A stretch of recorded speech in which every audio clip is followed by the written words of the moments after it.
E aqui finalmente a gente vai trabalhar com algumas definições e começando pelo ciclomotor, que eu já estou prometendo desde as aulas passadas aí que eu vou explicar o que é esse ciclomotor. Percebam aqui, ele é um veículo automotor, né, de combustão interna, ele queima combustível e ele pode possuir 2 ou 3 rodas. Então vocês vão começar prestando atenção nisso aqui, porque isso aqui é uma das características que distingue o ciclomotor dos outros que a gente vai ver em seguida. Então ele é um veículo automotor de 2 ou 3 rodas, cuja cilindrada não exceda 50 centímetros cúbicos. Que cilindrada é assim? Entenda isso aqui como potência, aí fica mais fácil para guardar, tá? Cuja potência não exceda 50 cilindradas. Em vez de centímetros cúbicos, fica assim, cilindradas, que aí fica mais fácil de entender. E ele pode também ser um veículo elétrico, com no máximo 4 kW de potência e velocidade máxima de 50 por hora.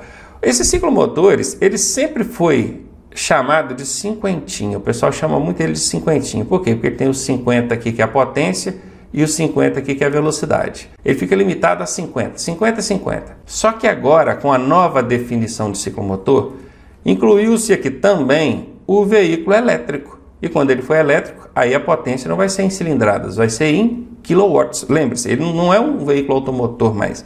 Ele não tem motor de combustão interna. Ele tem um motor elétrico. E ele não pode exceder 4 kilowatts.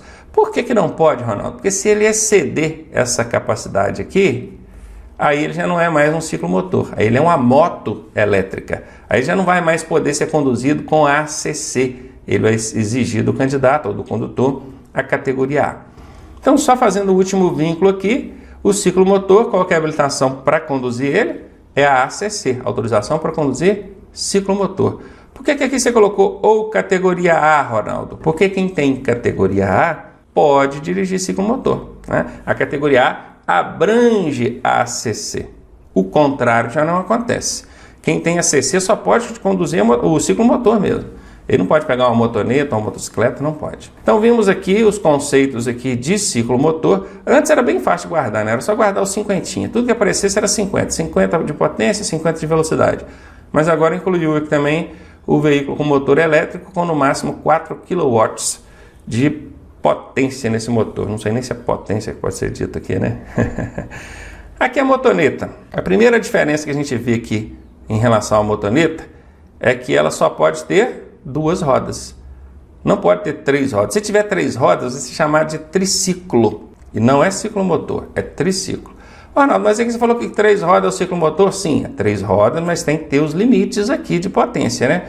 Vamos supor que ele excedeu qualquer limite desse aqui, 4 kW, ou 50 cilindradas, ou 50 km por hora. Aí já não é ciclomotor mais.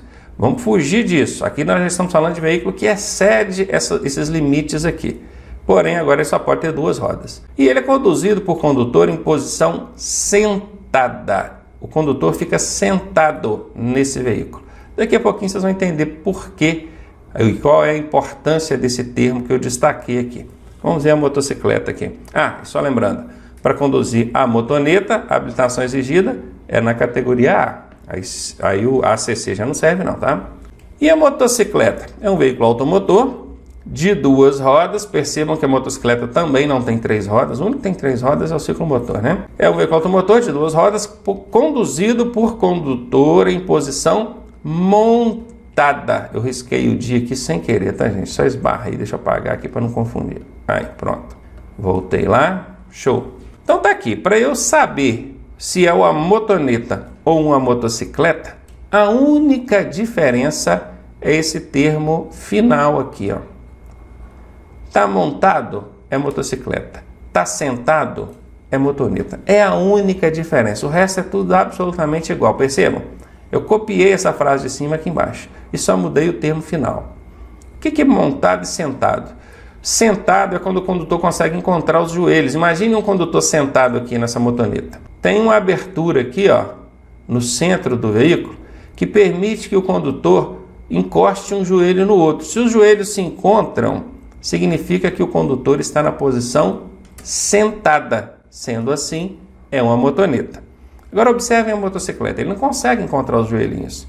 Se ele não encontra os joelhinhos, aí ele está na posição montada. E é montada mesmo, como se fosse num cavalo, né? Perna de um lado, perna do outro. Qual categoria exigida para conduzir esse veículo? Categoria A. E é isso aí. Primeira coisa que vocês precisam guardar, definição de ciclo motor. Guardou a definição de ciclo motor, que é o 50 mais os 4 kW? Pronto, guardou isso? Beleza. Não tem jeito de confundir. Toda vez que aparecer um desses limites aí na definição, você já sabe. É 50 por hora, é 50 de potência, é 4 kW no motor elétrico, é ciclo motor. Agora, excedeu isso, aí a gente já vai ficar entre motoneta e motocicleta. Como é que eu sei se é motoneta ou se é motocicleta? É a posição. Se os joelhinhos se encontram, ele está na posição sentada. Se ele está sentado, é motoneta. Se os joelhinhos não se encontram, ele está na posição montada. E aí a gente sabe que o veículo é uma motocicleta.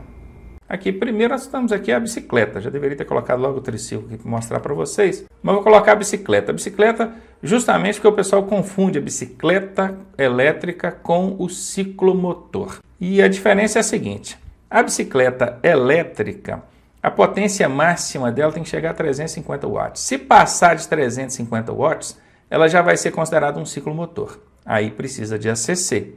Tendo até 350 watts, não precisa de habilitação nenhuma, tá bom? Outra coisa, velocidade máxima dela, 25 por hora. Se passar de 25, também é considerada ciclomotor. Funcionamento do motor somente ao pedalar. Pedalar. Perceba que ela tem um pedalzinho aqui. O motor vai funcionar quando você pedalar. O motor não pode trabalhar independente disso, tá? E por fim, ela não possui acelerador. A velocidade dela é constante. Se tiver acelerador, também é ciclomotor. Então, só para ficar bem claro. Tendo essas características aqui, até 350 watts, até 25 por hora, o motor só funciona pedalando e não possui acelerador, é uma bicicleta elétrica, portanto não exige nenhuma habilitação, ACC nem nada. Mas se exceder qualquer uma dessas restrições aqui, ela vai ser equiparada a um ciclomotor e então vai ser exigido que o condutor tenha ACC, autorização para conduzir ciclomotor. E aqui tem um outro veículozinho também, aqui tem até ele está como forma de não sei como é que eu posso dar o nome disso aqui,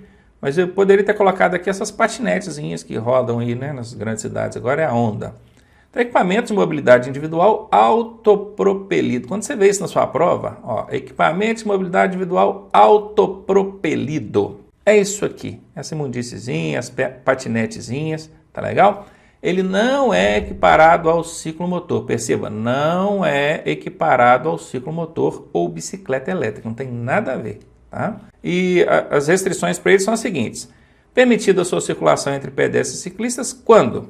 Velocidade máxima de 6 por hora em áreas de pedestre. Se for em área de ciclista, pode chegar a 20 por hora. Tá bom? Aqui, ó, ciclovias ou ciclofaixas, 20 por hora. Então, primeira restrição para esses veículos autopropelidos.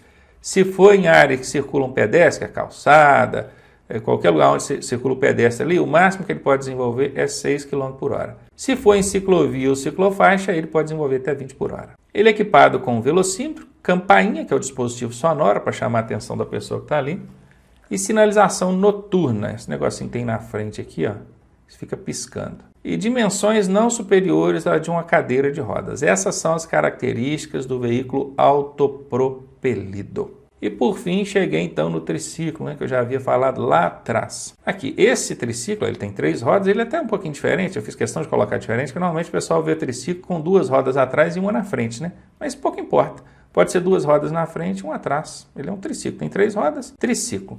Pela robustez desse veículo, pela imagem aqui, você consegue perceber que ele não parece ser um veículo que tem limite de 50 km por hora nem 50 cilindradas. Parece que ele tem muito mais, não é verdade? Se ele tivesse limitado a 50, né, 50 por hora e 50 cilindradas, ele seria um ciclomotor. Mas como ele não tem esse limite, nós estamos julgando aqui pela imagem, vamos supor que ele exceda esses limites, então ele não é um ciclomotor, ele é um triciclo. Aqui é o veículo com estrutura mecânica similar à das motocicletas, só que nesse caso ele tem 3 rodas, dispostas simetricamente, com motor de propulsão com cilindrada superior a 50 centímetros cúbicos. Viram? Superior. Aqui está o grande tchan, ó. Se ele tivesse um motor de até 50 centímetros cúbicos, ele seria um ciclomotor, mas como ele é superior, então ele é um triciclo. conduzido por condutor em posição montada ou sentada. Aquele triciclo que tem duas rodas atrás e uma na frente, o condutor vai sentado, né? Tem até aquele bancão lá que é a poltrona, ele vai sentado. Esse aqui não, esse aqui ele vai montado, perceberam? Então o triciclo, a primeira coisa, ele precisa ter 3 rodas. Segunda coisa, ele tem que ter mais de 50 cilindradas, mais de 50 por hora também precisa desenvolver. E a posição tanto faz montada ou sentada, isso vai depender do modelo do triciclo. A categoria exigida para conduzir esse veículo é a categoria A. E aqui o quadriciclo, aí já tem 4 rodas. Apesar de ele ter um guidão, o que nos faz remeter, né, pensar que ele assemelha-se a um ciclo, uma motocicleta, um triciclo, e isso não exigiria categoria B ou só A, não procede, tá? Tem 4 rodas, aí já é categoria B. A categoria A, ela só te permite conduzir veículos de 2 ou 3 rodas. Tem 4 rodas, já é categoria B. Tá? Veículo automotor com estrutura mecânica similar à das motocicletas. Porém, aliás, esse aqui com 4 rodas, por isso exige categoria B. E aqui a gente vai falar sobre reexame. O candidato aprovado nas 3 etapas do processo de habilitação, ele vai receber a permissão para dirigir, seja da categoria A ou da categoria B, ou então a ACC provisória, lembrando que a ACC não é categoria de habilitação. Tanto a PPD quanto a ACC provisória tem validade de 1 ano. Essa é aquela habilitação provisória, né? O pessoal chama popularmente de habilitação provisória. A gente tem que ficar 1 ano com a habilitação provisória, sem cometer ali algumas infrações que eu vou explicar daqui a pouquinho. Se ele passou por aquele 1 ano bacaninha, sem fazer besteira, ele vai receber a habilitação definitiva dele. Daqui a pouco eu já explico. Agora, que 3 etapas do processo de habilitação são essas? Tem a primeira etapa, que é lá na clínica, credenciada pelo Detran, né? Você vai fazer exame de aptidão física e mental e avaliação psicológica. Então essa é a primeira etapa. A segunda etapa, que é o curso teórico e a prova teórica, passou, aí você vai para a terceira e última etapa, que são as aulas de prática de direção e o exame de prática de direção. Passou nessas 3 etapas, recebe a habilitação conforme está na tela aí. Mas e se o candidato não passar em um desses exames, hein? Está aqui, ó, o candidato poderá repetir o exame no qual tenha sido reprovado a qualquer tempo, sem a obrigatoriedade de treinamento complementar. Então eu quero que vocês prestem atenção em duas informações aqui. A qualquer tempo significa que você não tem mais que aguardar aquele tempo. Eram 15 dias que exigia, né? Eu vou falar aqui. Exigia-se 15 dias para depois você repetir o exame. Agora acabou isso. Você pode fazer o exame a qualquer tempo. Quando a gente falar qualquer tempo, é óbvio que a gente vai depender ele também da tramitação, do trabalho dentro do Detran, por exemplo. Você acabou de fazer o exame de direção e o examinador falou, ó, infelizmente não deu, você está reprovado. Aí quer dizer que você pode pagar uma taxa ali e já fazer o exame de novo na sequência? Não é bem assim, porque aquele resultado de exame ele precisa ir para o Detran lançar aquilo no sistema. Após lançado no sistema, consta lá que você já fez o exame, foi reprovado, já está aberto o sistema para você marcar um novo exame. Então fazer assim imediatamente, eu acho pouco provável que seja possível. Se algum Detran conseguir, ótimo. Mas é bem provável que não vai ter tempo nenhum, período de interstício nenhum a aguardar, porém a gente vai continuar precisando aguardar o tempo do Detran lançar aquele resultado no sistema e liberar para remarcar sua prova. A outra informação importante que eu quero que você guarde aqui é que no reexame, você vai repetir um exame, seja ele teórico ou prático de direção, você não é obrigado a fazer carga horária complementar. Não é. A carga horária obrigatória, que é aquela do curso teórico, 45 horas aulas, você já cumpriu, já cumpriu com a obrigação no que diz respeito à resolução do contrato, que exige essa carga horária. Na prática de direção, da mesma forma, você já cumpriu a carga horária. Então você vai repetir um exame, não é obrigado a fazer mais aulas, não. O que não significa que você não precise, né? Talvez, vai ser bem provável, né? Se você foi reprovado, é porque você ainda não estava preparado. Então é conveniente, é sugerido que você faça aulas complementares. Mas isso não é uma obrigação, é importante você entender isso. E aqui diz, olha, o portador da permissão para dirigir ou da autorização para conduzir ciclomotor provisória poderá, após um ano, que é o prazo que ele tem que ficar com ela provisória aqui, né? Solicitar a CNH ou então a ACC definitiva. Se ele tinha uma PPD, ele vai receber a CNH, seja da categoria A, B ou as duas, né? Não sei como é que ele vai fazer aí. E pode também, se ele tinha uma ACC provisória, ele vai pegar então a ACC definitiva. Isso caso ele não tenha cometido, presta atenção aqui comigo, nenhuma infração grave ou gravíssima e também não tenha reincidido em infrações médias. É o seguinte, a pessoa que tirou ali a primeira habilitação dela, ela vai pegar uma habilitação que popularmente é chamada de habilitação provisória. Esse provisória não é um nome tecnicamente correto, não. Isso é uma forma popularizada do pessoal chamar essa habilitação aí. O certo é PPD ou ACC provisória. Esse é o tecnicamente correto. Mas acho que todo mundo entende quando eu falo provisória. Perfeito? Então você vai receber a sua habilitação provisória e tem que ficar com ela 1 ano, 12 meses, sem cometer nenhuma infração gravíssima. Se você cometer qualquer infração gravíssima, quando vencer esse 1 ano e você pedir ao Detran para emitir a sua habilitação definitiva, que também é um termo popularizado, né? O Detran não vai emitir. Ele vai falar, tem aqui no seu prontuário uma infração gravíssima. Aqui vou dar um exemplo. Avançou um sinal vermelho do semáforo, ou então estacionou na vaga do deficiente ali, ou do idoso, não poderia. Infrações gravíssimas. Cometeu qualquer uma dessas infrações gravíssimas, qualquer umazinha que seja, não vai pegar a habilitação definitiva. Aquela provisória vai ser baixada no sistema e para você ter uma nova habilitação, você tem que refazer todo o processo. Começa do zerão mesmo. Vai lá na autoescola, matricula, passa pela clínica, teórico, tudo de novo. E aqui também não pode ser nenhuma grave, tá? Nenhuma grave, nem gravíssima. Um cinto, por exemplo. Às vezes o condutor chegou, sabendo que é habilitação provisória, chegou, colocou ali o cinto, bacaninha, pediu os passageiros para colocarem o cinto, mas alguém lá de trás não colocou e ele não conferiu. Aí na abordagem de fiscalização de trânsito foi constatado que tinha um passageiro lá atrás sem o cinto, uma infração grave. Aí o condutor pode pensar assim, poxa, mas não foi eu que cometi a infração, foi sim. Foi você, condutor, porque é compromisso seu pedir para que o pessoal coloque o cinto e conferir se colocaram o cinto. Inclusive, pedir para eles não tirarem o cinto durante o trajeto, porque às vezes um lá de trás tira o cinto por algum motivo, não sei qual, e na abordagem ali você nem sabia que essa pessoa estava sem o cinto e acaba recaindo sobre você essa responsabilidade. Então, cometeu qualquer infração grave ou qualquer infração gravíssima, não vai pegar a habilitação definitiva. E se eu cometer infrações médias, Ronaldo? Uma infração média não tem problema. Agora, se reincidir, e não é na mesma infração não, tá? É qualquer infração média. Então, se ele reincidir, se ele cometer mais de uma infração média durante esse período de provisório, esse período permissional aí, ele não vai pegar a definitiva também. Infrações leves, Ronaldo, leve não conta. A legislação não fala nada sobre leve. Eu posso cometer então 3, 4, 5, 6, 7 infrações leves? Se cometer, não vai deixar de pegar a habilitação definitiva por isso, porque infração leve não conta. Outra pergunta que o pessoal faz muito.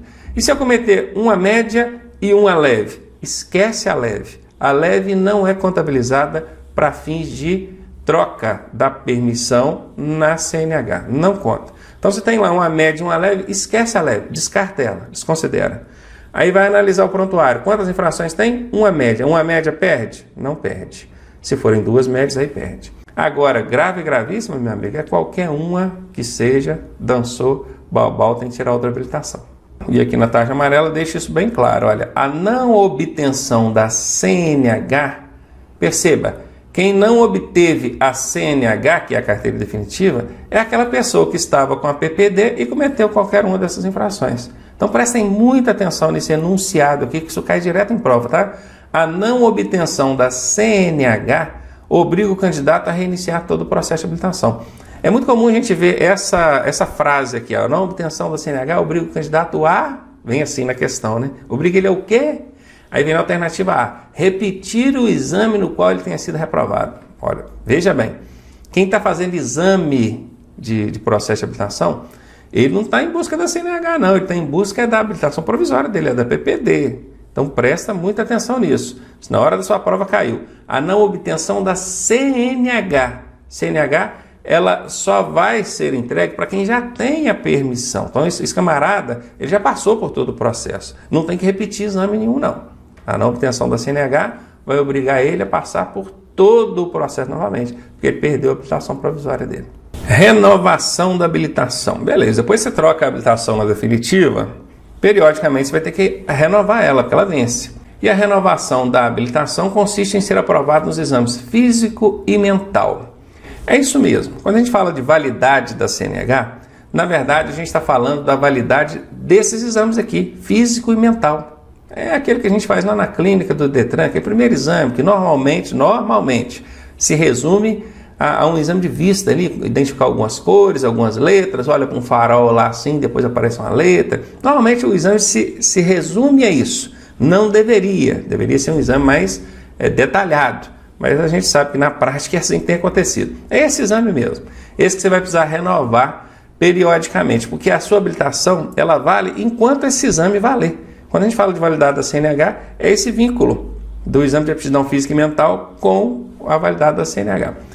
E aqui ainda fala psicológico também. Eu preciso refazer o exame psicológico? Só se você exercer atividade remunerada, que é o EAR, exerce atividade remunerada. Esse é aquele condutor que faz uso da habilitação para ter retorno financeiro. É o taxista, é o motoboy, é o mototaxista, é o motofrete. Esses que fazem uso da habilitação de forma remunerada, ele, na ocasião da renovação, eles vão precisar fazer também a avaliação psicológica que está aqui na tela, né? Que ele exerce atividade remunerada. Então vamos ver aí quais são esses prazos. A validade desses exames é de 10 anos para condutores que antes dos 50 anos de idade. Se ele tiver até 49 anos de idade e for lá para renovar a habilitação dele, esses exames dele, ele vai receber 10 anos de validade. Gente, um dia antes de fazer 50 anos vale. Vamos supor que amanhã eu faça 50 anos. Amanhã, mas eu fui lá hoje, ainda com 49 anos, e fiz o exame aqui, físico e mental, o meu exame vai valer por 10 anos, portanto a minha habilitação vai valer 10 anos. É só guardar aqui, ó, antes dos 50. Antes, com 50 já não pega esses 10 anos não, tá? Veja aqui, ó, vai valer por 5 anos para quem tem dos 50 até os 69 anos de idade. Agora, se ele já fez 70 anos de idade, ainda que ele esteja fazendo 70 naquele dia, ela só vai valer por 3 anos. Então hoje nós temos 3 prazos aí, 10, 5 e 3. O limite é 10 para quem tem menos de 50 anos de idade, 5 para quem tem de 50 a 69 e 3 para quem tem 70 ou mais. Lembrando que quem tem categoria C, D ou E tem que fazer também o exame toxicológico para renovar a habilitação. Não é só esses exames aqui não. Ele tem que fazer o toxicológico. E por fim, uma informação não menos importante, isso aqui também é bastante cobrado em prova, o médico examinador, aquele lá da clínica do Detran, ele pode estabelecer prazos menores do que esses aqui, pré-estabelecidos pelo Código de Trânsito Brasileiro, quando ele julgar necessário. Como é que funciona isso? Veja bem, eu tenho 45 anos hoje. Eu vou lá renovar minha habilitação agora. Por certo, eu deveria ganhar 10 anos, não é? Eu renovei aqui o meu exame de aptidão física e mental, bacaninha, vou ter ele 10 anos de validade. Só que o médico que está me avaliando, durante a avaliação, ele percebe que eu tenho alguma anomalia, algum problema de saúde, físico, mental, alguma coisa, que ele ficou em dúvida se daqui 10 anos eu ainda vou estar nas condições de conduzir esse veículo. Então ele falou assim, olha Ronaldo, tudo bem que você teria aí 10 anos, mas eu vou precisar de te avaliar em prazos menores. Então eu não vou te dar 10 anos, vou te dar só 7, ou só 5, ou só 3, ou só 2. É ele, com a avaliação dele, que vai dizer, né, se o prazo do meu exame físico e mental aqui na avaliação médica, ele pode ser 2, 3, 4, 5. Ele não pode estabelecer prazos maiores do que esse que o código estabelece, mas menores ele pode, obviamente sempre fundamentado. Ele diminuiu o meu prazo com base num problema físico ou mental que eu tenha. E agora a gente vai falar aqui de categorias de habilitação e o prazo de mudança de uma para outra. A gente vai começar aqui pela categoria A, assim, popularmente eu posso dizer que é para conduzir motocicleta, popularmente, tá gente? Cuidado com isso, hein? Não vai se apegar a esse lance de popularmente, não. Isso é só uma superficial aqui por enquanto, já a gente se aprofunda aqui. Categoria B para automóveis e caminhonetes, categoria C para caminhões, D para ônibus e o E para carreta. Claro que não vai cair assim na prova, quem dera se fosse assim. Vai cair com um pouco mais de detalhamento, que é o que eu vou mostrar para você aqui agora. A categoria A, ela serve para conduzir veículo automotor ou elétrico de 2 ou 3 rodas, com ou sem carro lateral. Esse carro lateral é aquele carrinho lateral que vem acoplado ali. É muito comum a gente ver esses carrinhos laterais acoplados na motocicleta para transportar botijão de gás, galão d'água, mas ele pode também ser um carrinho para transportar pessoas, desde que ele seja próprio para esse fim. Você não vai também transportar gente naquele carrinho de carga para transportar botijão e galão d'água, né? Então, com ou sem carro lateral, porque a roda do carro lateral ele não vai contar, tá bom? Pode ser uma motocicleta, um triciclo, com ou sem carro lateral. Eles costumam em prova, em vez de colocar carro lateral, que é o nome na língua portuguesa, eles inventam, né? Fica aí, ó, side, eles colocam aqui o nome em inglês, sidecar, dessa forma. Então, se aparecer em algum lugar lá na sua prova, sidecar, saiba que isso é o carro lateral. Sidecar, car de carro e side de lateral, é exatamente isso, sidecar, carro lateral. Todos os veículos abrangidos pela ACC. Quais são os veículos abrangidos pela ACC? Os ciclomotores. Então já sabe, quem tem categoria A pode conduzir veículo de 2 ou 3 rodas, com ou sem carro lateral, ou sidecar, e todos os veículos abrangidos pela ACC. A partir da categoria B, a gente vai prestar atenção sempre em 2 detalhes. Se o veículo ele tem lugares ou se ele é de carga. Lugares que eu falo assim, um veículo próprio para transporte de passageiros, né? Ou então de carga. Por exemplo, um automóvel, ele não é um veículo de carga, é um veículo para passageiros, então contam-se ali os lugares. Agora, uma caminhonete, ele até transporta às vezes 2 passageiros, mas a característica principal de uma caminhonete é transporte de carga, tem aquela carroceria grande, aberta, não é? Sendo na categoria B, o veículo de passageiro com até 8 lugares. Percebam que aqui a gente tem um limitador, que é o até. E qual é a quantidade? 8 lugares. Não é 8 pessoas, não, tá? Tem gente que pega uma Kombi, por exemplo, com 10 lugares, vazia, e ainda quer questionar com a gente lá que está fiscalizando. Mas já está vazia. Não é a quantidade de pessoas que está dentro dela, é a quantidade de lugares. Prestou atenção? Mesmo vazia, se ela tiver mais de 8 lugares, com a categoria B não pode, é só até 8 lugares. Se for um veículo de carga, até 3.500 kg de PBT. Então percebam que aqui também tem um limitador. E qual é o limitador? É o 3.500 kg de PBT. Esse PBT é peso bruto total. Vou representar para vocês aqui o que é esse PBT. Só de observar que todo veículo de carga ele tem a letra T espintada ali na lateral da caixa de ferramentas, do tanque de combustível. Sempre vai ter que ter essa informação. A letra T, o que é o T? T é a tara do veículo. Tara do veículo é o peso do veículo sem passageiros e carga. Tira os passageiros, tira a carga do veículo e pesa ele. O que der é tara. Aí lá na sua prova cai assim: tara é o peso do veículo acrescido da caixa de ferramentas? Sim, caixa de ferramenta não é passageiro nem carga, então faz parte do peso do veículo. Tara é o peso do veículo acrescido do combustível que está no tanque? Sim, não é passageiro nem carga, então faz parte do veículo. Tara é o peso do veículo acrescido do fluido de arrefecimento que tem lá no motor? Sim, não é passageiro, não é carga, é tara. Bacana? Ficou fácil de entender assim? Tara é quando você tira os passageiros, tira a carga e pesa o veículo, vazio. Aí o que tiver nele ali, que compor o veículo, é a tara. Então imagine que esse veículo que eu estou vendo aqui, com essa tara aqui, ele tenha 2.000 kg de tara.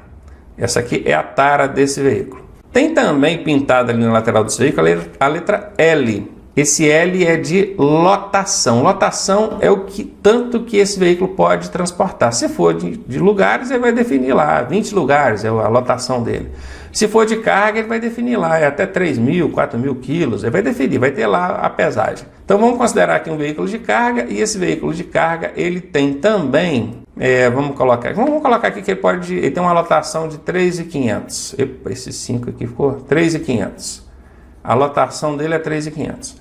Aí tem muito condutor que ele vê aqui, ó, qual que é a lotação do veículo? 3.500. Aí ele pensa assim, bom, até 3.500 eu posso dirigir. Não pode, porque o 3.500 aqui é só de lotação. E o peso bruto total é quando você soma os dois. Soma aqui a tara com a lotação. Quanto que vai dar aqui? 5.500. Pode conduzir um veículo com 5.500 quilos de peso bruto total com a categoria B? Não pode. Ainda tem aqueles que pensam assim, mas se o veículo estiver vazio, então eu posso, né? Porque ele pode transportar 3.500 quilos. Mas ele está vazio, é só a tara mesmo, e eu aqui, condutor, dentro dele. Não pode, porque o que vale é o que está no documento. Assim como nos lugares, lembram lá nos lugares? Se tem mais de 10 lugares, de 8 lugares, né? Se tem mais de 8 lugares, não pode com a categoria B. Não importa se esses lugares estão vazios. O caminhão da mesma forma. Até 3.500 de peso bruto total, bacana. Isso independentemente dele estar vazio ou cheio. Aí você me pergunta, como é que o fiscalizador vai saber? Balança, ué. Ele vai na balança, passa aí na balança. Ah, está com mais de 3.500 de PBT. Não pode com a categoria B. Assim, de forma resumida, a categoria B é para caminhonete. É veículo de carga de pequeno porte. Muito bem, agora que vocês já entenderam aqui o que é peso bruto total, é importante guardar isso aqui, tá? Todas as definições que eu dei aqui de tara, de lotação de peso bruto total, podem ser cobradas em prova e certamente vão ser. Então eu vou apagar isso aqui. Apaguei para a gente continuar explicando aqui sobre as categorias da habilitação. Então vocês já sabem. Categoria B, passageiro até 8 lugares, carga até 3.500 de PBT. E se for na categoria C, passageiros até 8 lugares, carga com mais de 3.500 de PBT. Olha, no que diz respeito a passageiros, da categoria B para C não muda nada, continua com aquele limitador aqui de 8 lugares. Mas no que diz respeito à carga, aí já não tem mais o limite, ó, não é até, é mais. E é mais em qualquer quantidade. Tem caminhoneiro que insiste com os outros, com a categoria C, você não pode conduzir um caminhão truque, ou trucado, que é aquele que tem mais de 2 eixos ali tracionando, né? Tem nada disso, nada disso. É um caminhão, pode ser um caminhão que caiba a cidade do Rio de Janeiro dentro dele, não importa, não tem limite máximo. Percebam, aí diz, um veículo de carga que tenha mais de 3.500 quilos de peso bruto total. Não pode ser articulado. Se for articulado, tem uma outra limitação aí que a gente vai ver daqui a pouco. Isso é um veículo simples, é um caminhão, bacana, mais de 3.500 de qualquer tamanho.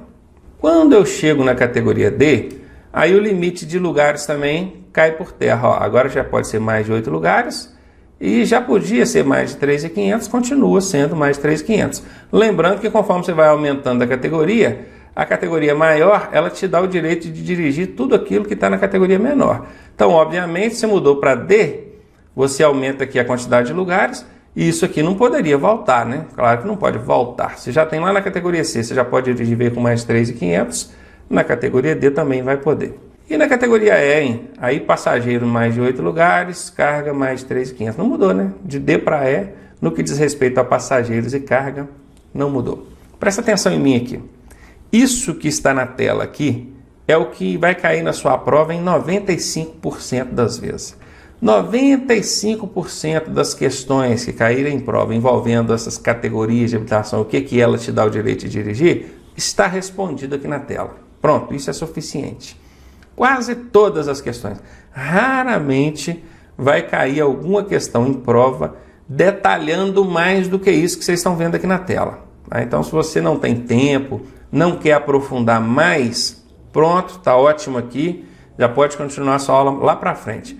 Agora, se você quer detalhar mais, quer saber mais a fundo sobre cada uma dessas categorias e pode perguntar em prova? Pode perguntar. Não é tão comum, é igual eu falei, é raro, mas pode acontecer. Então, se você quer detalhar mais, continue comigo aqui na tela.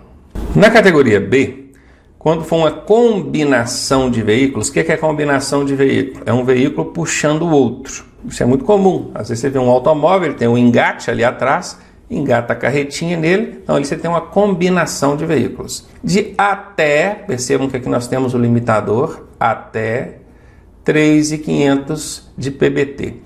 Isso envolvendo o peso da carretinha, mais o que ela pode transportar e tudo, tá?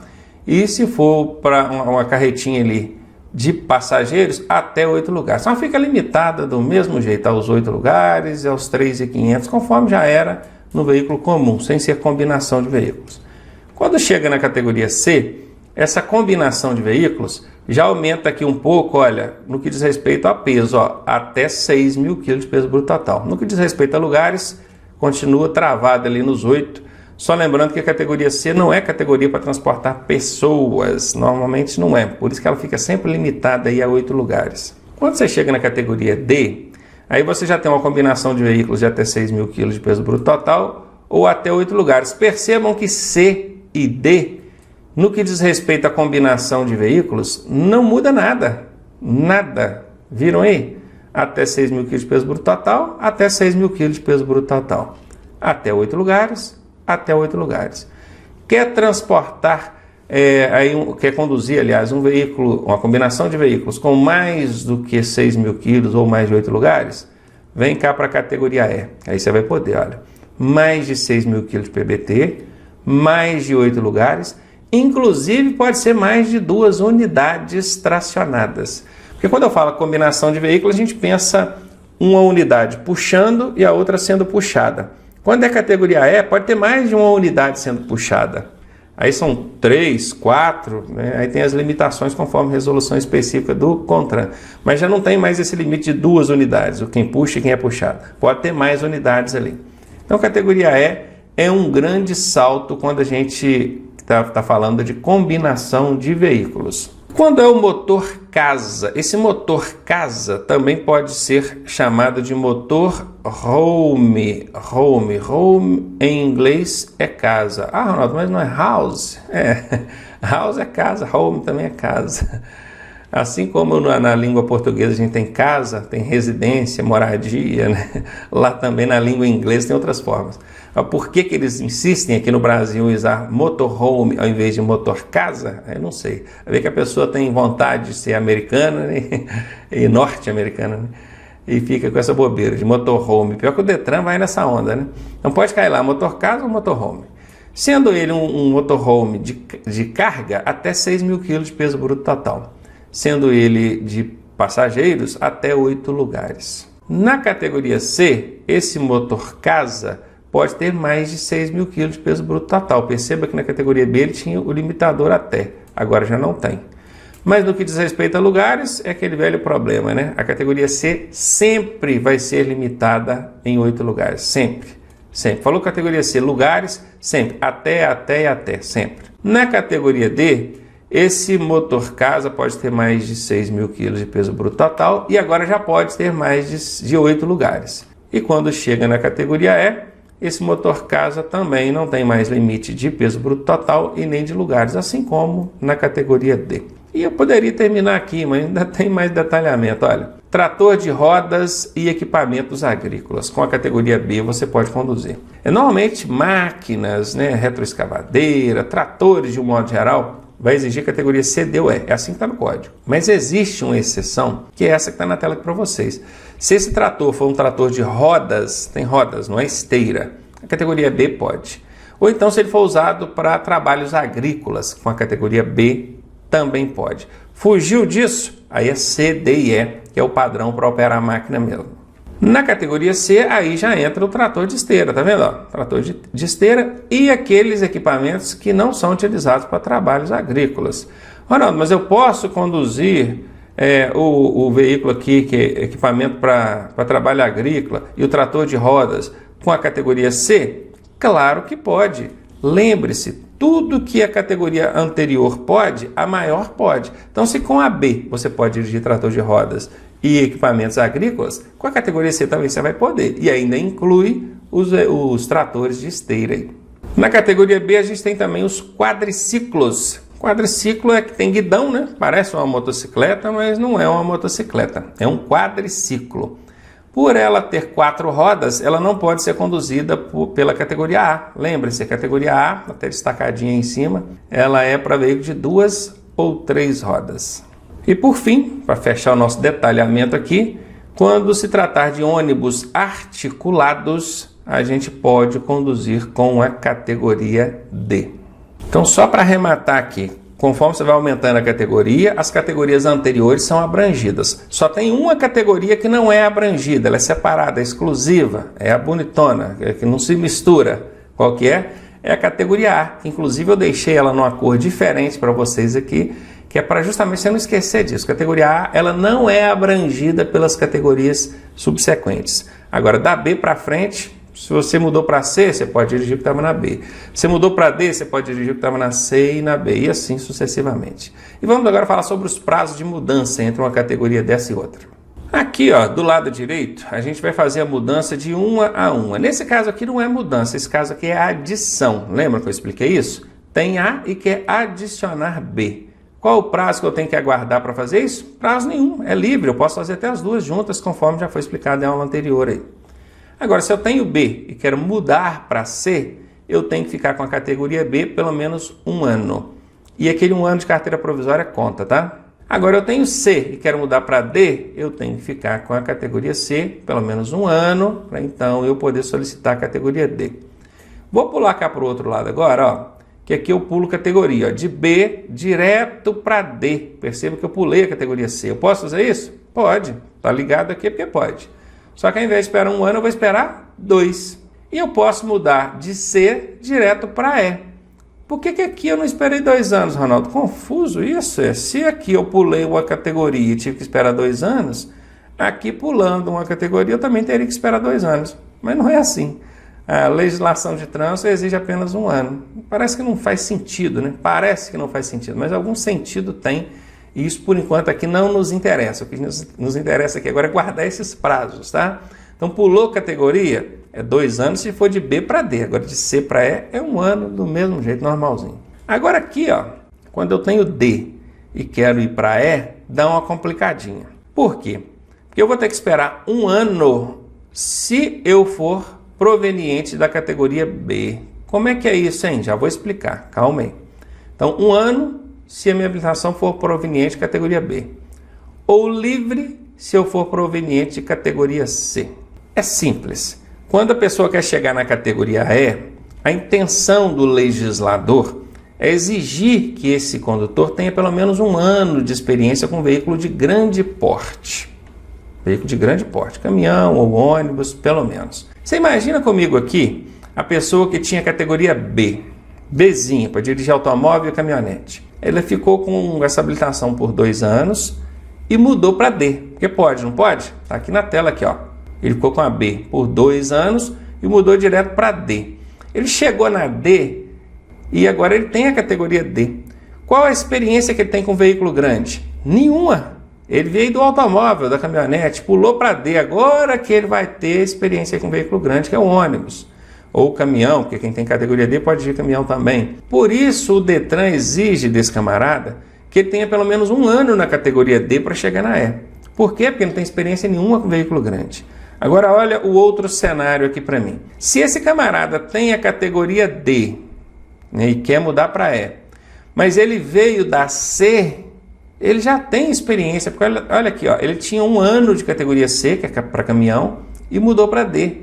Quando ele chegou na D aqui, qual é a experiência dele na categoria D? Nenhuma. Então, ele não tem experiência com veículo grande da categoria D. Mas ele tem experiência com veículo grande na categoria C, que são os caminhões. Ele ficou 1 ano com ela. Aí esse camarada aqui, ele pode ir direto para E, não precisa esperar tempo nenhum. É o que está aqui, está livre. Então é simples. Se ele tem D e quer chegar na E, você precisa ver de onde que ele veio. Ele tem D porque veio da B, ele tem que ficar 1 ano com essa categoria D. Agora ele tem D porque veio da C, não precisa esperar tempo nenhum. É livre, ele pode mudar a hora que ele quiser. Isso aqui é o seguinte, tem um esqueminha aqui que eu vou desenhar na tela para vocês rapidamente, que vai facilitar essa decoreba aí dos prazos de mudança. Vamos montar esse esqueminha aqui rapidinho. Ó. Categoria A, B, C, D e E. Imagina que são as 5 categorias. Coloca assim, ó, né? Vertical, uma em cima da outra. Aí você vai ligar. Do lado direito aqui você vai ligar uma a uma. Ó, o A no B, o B no C, o C no D e o D no E. Do lado esquerdo só tem 2 ligações. B no D. Não tem B no E não? Não tem. Se não está ligado aqui no quadrão principal aqui, é porque não pode. Só pode o que está ligado. B direto para E não pode. E de C direto para E, pode. E pronto, você fez esse esqueminha, você vai entender o seguinte. De A para B é livre.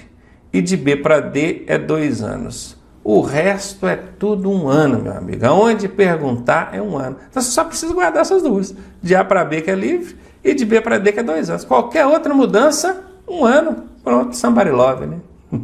E aqui para finalizar, olha, restrições, tá?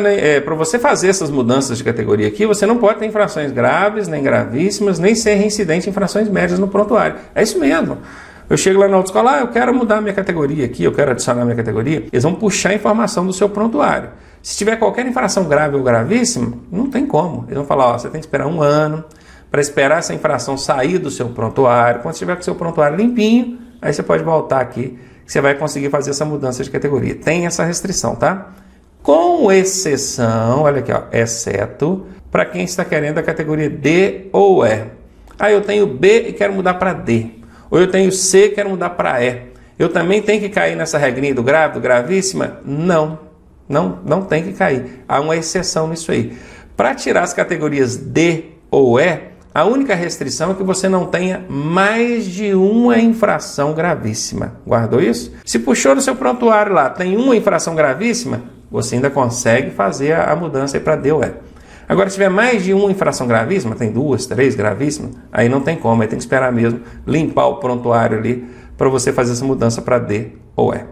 E a última informação, trazendo aqui que para você conseguir obter as categorias D ou E, é exigido que você tenha pelo menos 21 anos de idade. Onde eu tenho um outro esquema aqui para tentar facilitar para vocês para que serve cada categoria. Ó.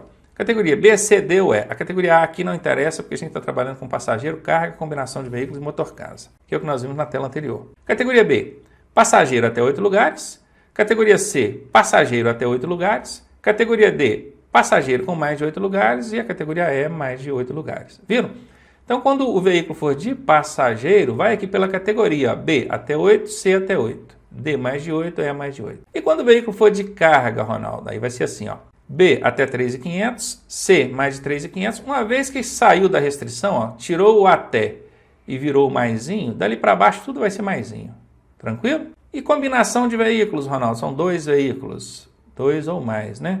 Ó, categoria B, até 3.500, até 8 lugares. Categoria C, até 6.000 quilos, até 8 lugares. Categoria D, até 6, até 8 lugares. E categoria E, mais de 6, mais de 8 e mais de 2 unidades. E por fim, o motor casa. Categoria B, até 6, até 8. Categoria C, mais de 6, até 8. Na categoria D, mais de 6 e mais de 8. E por fim, mais de 6 e mais de 8.